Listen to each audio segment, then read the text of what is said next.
We just had a good open house. Had 2 good open houses in Lakemont, right over the hill from Lake Rabun. Springtime is just so beautiful, and getting back into open house season, it's a big part of what we do. We're out here working for our sellers. We're out here representing buyers. We're getting things done. This house over at Crumley is going to sell fast. It has all the appeal that anybody wants in a Lakemont house. It just looks like old school Lakemont.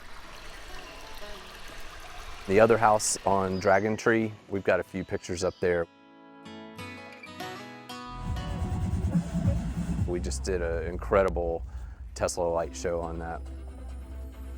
My brother's such a nerd. But it was a lot of fun. We had a good little audience.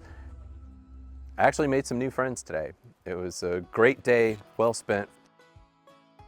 I'll show you the GMC light show.